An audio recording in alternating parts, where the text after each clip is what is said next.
ಕ್ಷೇತ್ರದ ಏನು ಪವಿತ್ರತೆ ಬಗ್ಗೆ ಆ ಕ್ಷೇತ್ರದ ಧರ್ಮಾಧಿಕಾರಿಗಳ ಕುಟುಂಬದ ಬಗ್ಗೆ ಕ್ಷೇತ್ರದ ಬಗ್ಗೆ ಭಾಳಷ್ಟು ಜನಕ್ಕೆ ಭಾಳ ಗೌರವ ಅಪಾರವಾದ ಭಕ್ತಿ ಇದೆ. ಅದನ್ನು ಉಳಿಸ್ಕೊಳ್ಬೇಕು ಅಥವಾ ಉಳಿಬೇಕು ಅಂದರೆ ಈ ಸತ್ಯಾಸತ್ಯತೆ ಆಚೆ ಬಂದರೆ ಏನು ನಡೆದಿದೆ ಏನು ನಡೆದಿಲ್ಲ ಅನ್ನೋದು ಗೊತ್ತಾಗುತ್ತೆ.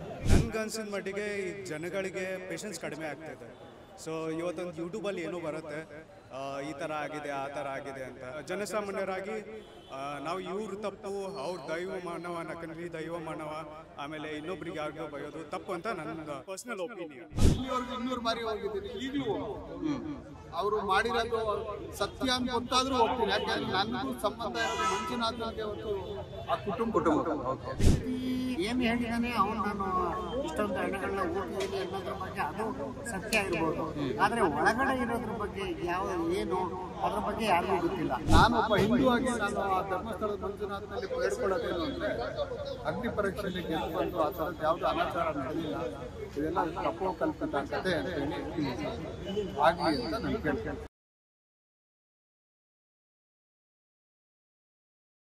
ನನ್ನ ಅನಿಸಿಕೆ ಈಗ ತನಿಖೆ ನಡೀತಾ ಇದೆ. ವಿಶೇಷ ತನಿಖಾ ದಳ SIT ರಚನೆ ಮಾಡಿದ್ದಾರೆ. ಈಗಾಗಲೇ 7 ಗುಂಡಿ ಅಗ್ದಿದ್ದಾರೆ, ಇನ್ನೂ 6 ಗುಂಡಿ ಇದೆ. ಸತ್ಯಾಸತ್ಯತೆ ಆಚೆ ಬರಲಿ.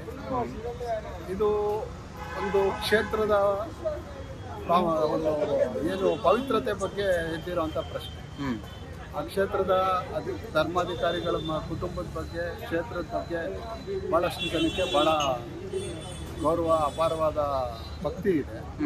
ಅದನ್ನು ಉಳಿಸ್ಕೊಳ್ಬೇಕು ಅಥವಾ ಉಳಿಬೇಕು ಅಂದರೆ ಈ ಸತ್ಯಾಸತ್ಯತೆ ಆಚೆ ಬಂದರೆ ಏನು ನಡೆದಿದೆ ಏನು ನಡೆದಿಲ್ಲ ಅನ್ನೋದು ಗೊತ್ತಾಗುತ್ತೆ.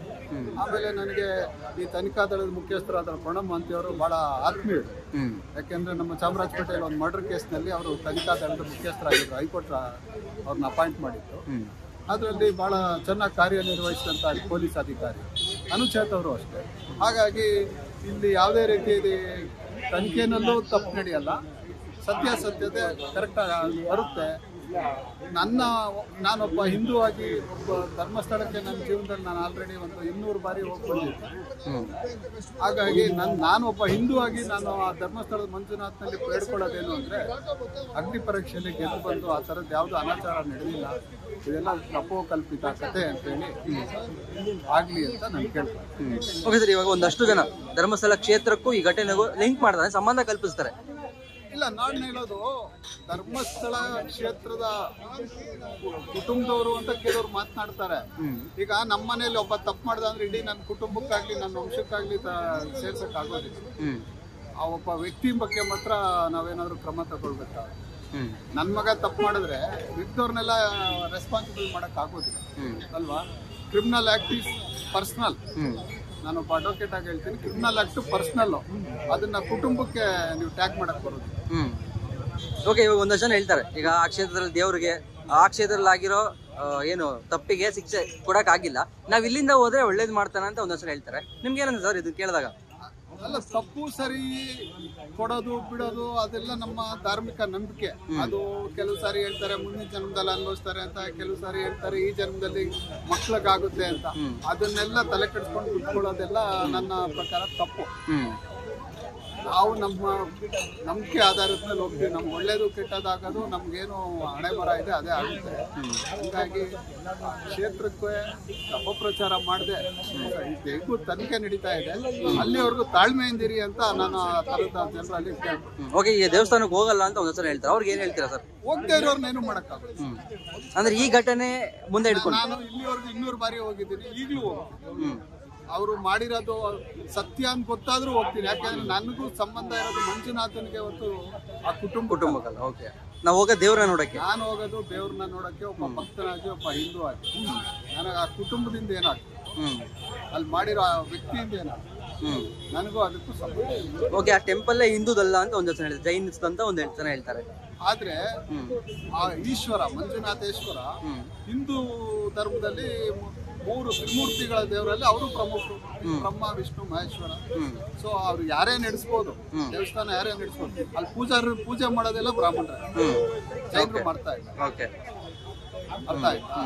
ಜೈನ್ ಏನು ನಮ್ಗೆ ಹಿಂದೂ ವಿರೋಧಿ ಅಲ್ಲ, ಅವರು ಒನ್ ಆಫ್ ದ ಬ್ರಾಂಚ್ ಅನ್ನೋದು ರೀತಿಯಲ್ಲೇ ಇದ್ದಾರೆ.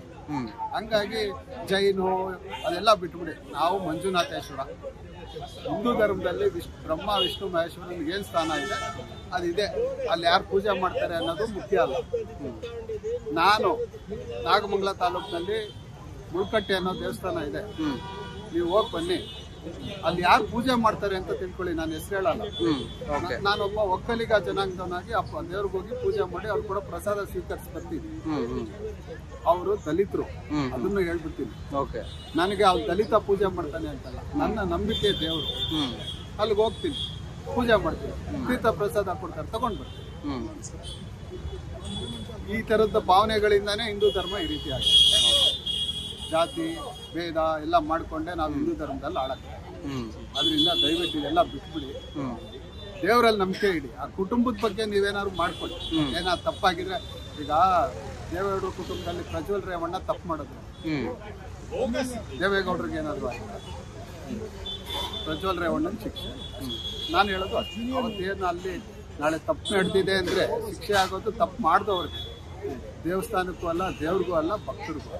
ಧರ್ಮಸ್ಥಳದ ಒಂದು ಇನ್ಸಿಡೆಂಟು, ಸೊ ಅಲ್ಲಿ ಇವಾಗ ನಡೀತಿರೋ ಒಂದು ವಿದ್ಯಮಾನಗಳು ಏನು ಎಲ್ಲರಿಗೂ ಗೊತ್ತಿರೋ ಹಾಗೆ, ಸೊ ಇದು ಈ ಥರ ಆಗಬಾರ್ದಾಗಿತ್ತು. ಧರ್ಮಸ್ಥಳದ ಎಷ್ಟು ನಾವು ಒಂದು ಚಿಕ್ಕ ವಯಸ್ಸಿಂದ ಒಂದು 40-50 ವರ್ಷಗಳ ಹಿಂದಿನಿಂದ ನಾವು ಮುಂಚೆ ಆವಾಗಲೂ ಹೋಗಿ, ಇವಾಗ ಈ ಥರ ಒಂದು ನಡೀತಿರೋದು ಇದು ದುರದೃಷ್ಟಕರ. ಇದು ಇವಾಗ ಏನು ಅದನ್ನು ಇನ್ವೆಸ್ಟಿಗೇಷನ್ ಮಾಡ್ತಾ ಇದ್ದಾರೆ, ಅದು ಆದಮೇಲೆ ಮುಂದಕ್ಕೆ ಏನಾಗುತ್ತೆ ಅದನ್ನು ನೋಡಬೇಕು. ಸೊ ಸತ್ಯತೆಗಳ ಬಗ್ಗೆ ಅದು ಜನಗಳಿಗೆ ಗೊತ್ತಾದರೆ ಮುಂದಕ್ಕೆ ಏನಾಗುತ್ತೆ ಅದನ್ನು ನಾವು ಕಾದು ನೋಡಬೇಕು. ಬಟ್ ಏನಾಗ್ತಿದೆ ಅಂತ ಗೊತ್ತಿಲ್ಲ. ಆದರೆ ಏನು ಪ್ರಕರಣ, ಹಿಂದಿನ ಪ್ರಕರಣ, ಹೆಣ್ಣು ಮಗಳ ಆ ಪ್ರಕರಣ ಏನಾಗಿತ್ತು ಅದನ್ನು ಏನು ಈಗ ಭೇದಿಸಾಕೊಳ್ತಿದ್ದಾರೆ, ಅಥವಾ ಏನು ಆ ವ್ಯಕ್ತಿ ಏನು ಈಗ ಅದ್ರ ಬಗ್ಗೆ ಹೇಳ್ತಾ ಇದ್ದಾರೆ ಇವಾಗ ಇನ್ವೆಸ್ಟಿಗೇಷನ್ ಬಗ್ಗೆ. ಮುಂದಕ್ಕೆ ಏನಾಗಬೇಕು, ಏನಾಗುತ್ತೆ ನೋಡೋಣ, ಕಾದು ನೋಡ್ಬೋದು. ಓಕೆ, ಈ SIT ತನಿಖೆಯಲ್ಲಿ ಈ ಜೀವಂತ ಸಾಕ್ಷಿ ಎಷ್ಟು ಸರಿ ಅಂತ ಅನಿಸ್ತಾರೆ ನಿಮಗೆ? ಜೀವಂತ ಸಾಕ್ಷಿ ಬಗ್ಗೆ ನಾವೇನು ಹೇಳಕ್ ಬರಲ್ಲ. ಇವಾಗ ಇನ್ವೆಸ್ಟಿಗೇಷನ್ ಮಾಡ್ತಾ ಇದ್ದಾರೆ, ಅದು ಉತ್ತರ ಅಂದ್ರೆ ಇನ್ನು ಆ ವ್ಯಕ್ತಿ ಮೇಲೆ ನಿಮ್ಗೆ ಏನು ನಂಬಿಕೆ ಇದೆ ಅಂತ? ಈಗ ಒಂದಷ್ಟು ಗುಂಡಿಗಳನ್ನ ತೆಗೆದಿದ್ದಾರೆ, ಅಲ್ಲಿ ಯಾವುದೋ ಅವ್ರು ಹೇಳಿದಂತ ಯಾವುದೋ ಸಾಕ್ಷಿ ಸಿಕ್ಕಿಲ್ಲ. ವ್ಯಕ್ತಿ ಮೇಲೆ ನಂಬಿಕೆ ಇಲ್ಲ. ಆದರೆ ಅಲ್ಲಿರುವ ಕೂತಿರೋ ಇದ್ರ ಬಗ್ಗೆ ಇನ್ವೆಸ್ಟಿಗೇಷನ್ ಮಾಡಬೇಕು. ವ್ಯಕ್ತಿ ಏನು ಹೇಳಿದಾನೆ, ಅವ್ನು ನಾನು ಇಷ್ಟೊಂದು ಹಣಗಳನ್ನ ಊಟಿದ್ದೀನಿ ಅನ್ನೋದ್ರ ಬಗ್ಗೆ ಅದು ಸತ್ಯ ಇರ್ಬೋದು. ಆದ್ರೆ ಒಳಗಡೆ ಇರೋದ್ರ ಬಗ್ಗೆ ಏನು ಅದ್ರ ಬಗ್ಗೆ ಯಾರಿಗೂ ಗೊತ್ತಿಲ್ಲ. ಅದು ನಿಜಾಂಶ ಹೊರಗಡೆ ಬರಲಿ ಅದು ಅಲ್ವಾ. ಅದಕ್ಕೂ ಆಮೇಲೆ ಈ ದೇವಸ್ಥಾನಕ್ಕೂ ಸಂಬಂಧನ ಕಲ್ಪಿಸೋದು ಅದು ಅಷ್ಟೇನು ಒಳ್ಳೇದಲ್ಲ. ಅದು ಬೇರೆ, ಇದೇ ಬೇರೆ. ಈಗ ಧರ್ಮಸ್ಥಳ ಹೆಂಗೆ ಒಂದು ಊರು ಅಂದಮೇಲೆ, ಈಗ ಒಂದು ಬೆಂಗಳೂರು ಯಾವುದೇ ಊರು ತಗೊಳ್ಳಿ, ಮಂಡ್ಯ ಆಗಲಿ ಮದ್ದೂರು ಆಗಲಿ, ಮದ್ದೂರು ದ ಸಿಟಿಲಿ ಏನು ಇರುತ್ತೆ ಎಲ್ಲ ಏನು ನಡ್ಕೊಂಡು ಹೋಗ್ತಿರುತ್ತೆ, ಎಲ್ಲ ನಡ್ಕೊಂಡು ಹೋಗುತ್ತೆ. ಅದನ್ನು ಧರ್ಮಸ್ಥಳದ ದೇವಸ್ಥಾನಕ್ಕೆ ಸರಿ ಹೊಂದಿಸೋದೇನು ಸರಿಯಲ್ಲ. ಅದು ಇನ್ವೆಸ್ಟಿಗೇಷನ್ ಏನಾಗ್ತಿದೆ ಆಗಲಿ. ಅಂತವ್ರಿಗೆ ಏನು ಹೇಳ್ತಾರೆ ದೇವರಿಗೆ ಮಾಡೋದು? ನಾವು ಏನು ಹೇಳಿಕ್ ಬರಲ್ಲ, ನಾವು ಜನಸಾಮಾನ್ಯರು ತಾನೆ, ನಾವು ನೋಡ್ಬೇಕಷ್ಟೇ. ಅಂದ್ರೆ ದೇವರಿಗೂ ಈ ಇನ್ಸಿಡೆಂಟ್ಗೂ ಸಂಬಂಧ ಕಲ್ಪಿಸ್ತಾ ಇಲ್ಲ. ದೇವ್ರಿಗೂ ಇದಕ್ಕೂ ಸಂಬಂಧನೇ ಇಲ್ಲ. ಯಾಕಂದ್ರೆ ಮನುಷ್ಯ ಹುಟ್ಟಿದ ಮೇಲೆ ಅವ್ನು ಸಾಯಲೇಬೇಕು. ಮನುಷ್ಯ ಹುಟ್ಟು ಸಾವು ಅದು ಒಂದು, ದೇವ್ರಿರ್ಲಿ ಎಲ್ಲ ಇರಲಿ. ಆದ್ರೆ ದೇವ್ರಿಗೂ ಇದಕ್ಕೂ ಏನು ಅದನ್ನ ಒಂದು ಎರಡನ್ನೂ ಒಂದು ತುಲನೆ ಮಾಡೋದು ಸರಿಯಲ್ಲ. ಓಕೆ ಸರ್, ಇನ್ನು ಎಷ್ಟು ನಂಬಿಕೆ ಇದೆ ಧರ್ಮಸ್ಥಳದ ಮೇಲೆ ನಿಮಗೆ? ಧರ್ಮಸ್ಥಳ ನಂಬಿಕೆ ಹೋಗುತ್ತೆ. ಆ ನಂಬಿಕೆ ಮುಂಚೆ ಹಿಂಗೆ ಇದೆ, ಆ ಭಗವಂತನ ಮೇಲೆ ಏನು ನಂಬಿಕೆ ಇಟ್ಕೊಂಡು ಏನು ಜನಗಳು ಏನಿದ್ದಾರೆ ಆ ನಂಬಿಕೆ ಅದಕ್ಕೆ ಕಂಟಿನ್ಯೂ ಆಗುತ್ತೆ, ಕಮ್ಮಿನೇ ಆಗಲ್ಲ. ಇದಕ್ಕೂ ಸಂಬಂಧ ಇಲ್ಲ. ಸೊ ನನ್ಗನ್ಸಿದ ಮಟ್ಟಿಗೆ ಈ ಜನಗಳಿಗೆ ಪೇಷನ್ಸ್ ಕಡಿಮೆ ಆಗ್ತಿದೆ. ಸೊ ಇವತ್ತೊಂದು ಯೂಟ್ಯೂಬಲ್ಲಿ ಏನೋ ಬರುತ್ತೆ, ಈ ಥರ ಆಗಿದೆ, ಆ ಥರ ಆಗಿದೆ ಅಂತ. ಸೊ ನಮಗೆಲ್ಲ ನಂಬಿಕೆ ಇದೆ, ಪೊಲೀಸವ್ರ ಮೇಲೆ ನಂಬಿಕೆ ಇದೆ. ಸೊ ಇವನ್ ಗೌರ್ಮೆಂಟ್ SITಗೆ ಅಸೈನ್ ಮಾಡಿದೆ, ಸೊ ಅವ್ರ ಮೇಲೂ ನಂಬಿಕೆ ಇದೆ. ಬಟ್ ಈ ಮಿಡಲ್ಲಿ ಏನೋ ಒಂದು ನ್ಯೂಸ್ ಬರುತ್ತೆ, ಈ ಥರ ಅಲ್ಲ, ಆ ಥರ ಪ್ಯಾನ್ ಕಾರ್ಡ್ ಹುಡುಗಿದು, ಮಹಿಳೆದು ಅಂತ. ಬಟ್ ಅದನ್ನು ಎಕ್ಸಾಮೈನ್ ಮಾಡಿದಾಗ it's completely different story again. So ಜನಗಳಿಗೆ ಪೇಷನ್ಸ್ ಕಡಿಮೆ ಆಗ್ತಾಯಿದೆ. ಸೊ ಎಲ್ಲ ಜನನೂ ಸ್ವಲ್ಪ ಪೇಷನ್ಸ್ ಇಟ್ಕೊಂಡು ಕಾದು ನೋಡಬೇಕು ಅಂತ ನನ್ನ ಅನಿಸಿಕೆ. ಸೊ ಎಲ್ಲರ ಮೇಲೂ ನಂಬಿಕೆ ಇದೆ, ಪೊಲೀಸವರು ಕೆಲಸ ಮಾಡ್ತಿದ್ದಾರೆ, SITನೂ ಅವ್ರು ಕೆಲಸ ಮಾಡ್ತಿದ್ದಾರೆ. So let them have their work ಅಂತ ನನ್ನ ಅಭಿಪ್ರಾಯ. ಸೊ ಅದಕ್ಕೆ ನಾನು ಕರೆಕ್ಟ್ ಪರ್ಸನ್ ಅಲ್ಲ ಅಂತ ಅನ್ಕೊತೀನಿ.